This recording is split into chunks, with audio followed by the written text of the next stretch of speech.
And because there are several, they're basically in competition. If I use your company to rate my bond or my CDO, you get paid. If I use somebody else, you don't. That means the rating agencies have a very strong incentive to rate the bonds or CDOs very highly. That is exactly what they did. And that is exactly what set the stage for the disaster that was about to happen. So individuals were getting very easy credit. They were being allowed to borrow far more than they could really afford in the long term, and those debts were being chopped up and sold to lots and lots and lots of people. And that meant lots of people looking to buy houses.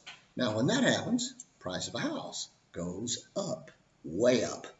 We call that a bubble. And when that bubble bursts, those house prices can fall, and they can fall really fast. Now, back to our companies and those CDOs, those tiny chunks of mortgage debt that they were selling to everybody who could buy them. The rating companies said those CDOs were mostly very safe. They were rated AAA, which, remember, that's the best you can get. That's almost no risk. And in fact, that's kind of true. If I have 1,000 people owing me money, 1 or 2 or 10 can fail to pay me, and I'm probably still okay because most of the people will pay me. But what happens if a lot of people can't pay? What happens if most or all of them can't pay? Now they're in trouble, but I'm in bigger trouble. And we call that a house of cards. When one card is pulled out, the whole house collapses. With those CDOs, the only thing that could possibly go wrong would be for most of those underlying mortgages to fail. But most of those mortgages, many of them are what we call balloon mortgages. That's where the interest and payments are very small for about 5 years.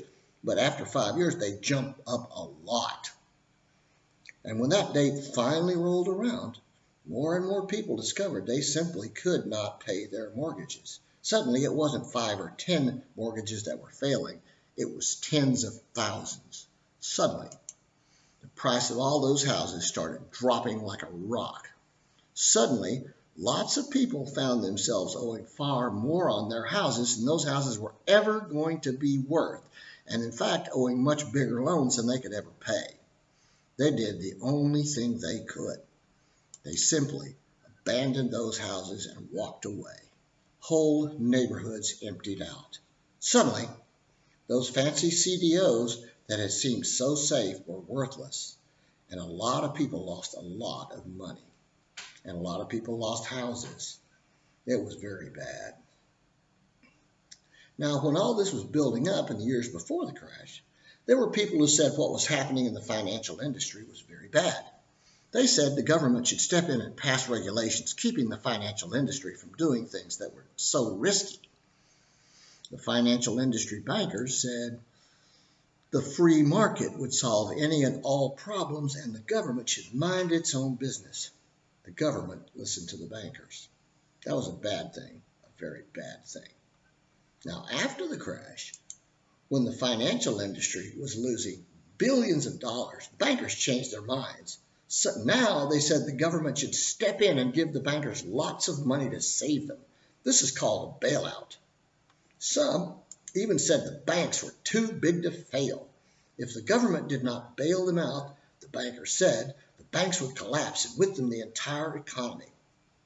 We would be in another Great Depression like the one of 1929. Other economists said this might not be true at all, and that a bailout might not be even necessary. They even said that a bank that was too big to fail might well be a bank that was too big to be allowed to exist. This time, the government listened to the bankers and the financial industry again, and that was a bad thing, a very bad thing. In the aftermath of the crisis, and after the government had given lots of money they had gotten from taxpayers to the bankers, the government decided it might be a good idea to have some regulations to keep the bankers from doing very bad things and risking the economy. Maybe something like Glass-Steagall, the law they'd gotten rid of in 1999. Unfortunately, Congress in 2008 and 2009 no longer worked quite like it had in 1933. Specifically, they no longer cooperated.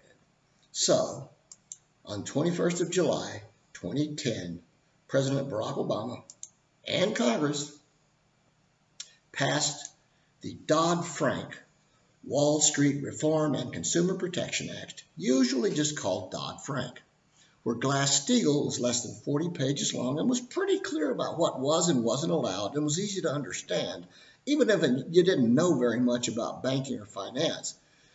Dodd-Frank was pretty much the opposite. Dodd-Frank was about 1,000 pages long and pretty much impossible for anyone who was not a specialist to understand. Even specialists usually only specialized in some small part of Dodd-Frank, not the whole thing. A guidebook meant to simplify Dodd-Frank was over 850 pages long. Glass-Steagall was simple, didn't have exceptions. Dodd-Frank was complicated and had lots of exceptions. But there's more. There always is. A few companies failed spectacularly in the wake of the 2008 crisis. The most famous was Lehman Brothers. Now, Lehman was not so much a financial company as an insurance company who insured financial companies. Bad deal for them. Most of the financial companies that did the damage are still in business, and they are still doing many of the same things that caused the crash. One final thing. Millions of people lost homes and lots of money in the crash. But it has been very well documented that all of the money the government gave to the bailout, billions of dollars, all of it, has gone into the hands of the top 1%, that is, the richest people in the country. Not some of the money, not most of the money, but all of the money. Remember in the fairy tale, Hansel and Gretel shoved the witch into her own oven and escaped? This time, I think the witch shoved Hansel and Gretel and all of us into the oven. We all became dinner. And that is the end of our story for now. Who knows? Maybe someday it really will be a fairy tale, something told to children with the really bad parts left out. But I hope not. There are things here we all need to remember. History is a lot of things happening at the same time. Some of those things are obvious, many are not. The financial crash is an excellent example, and that history is not over. It may never be. I told you this wasn't a very nice story.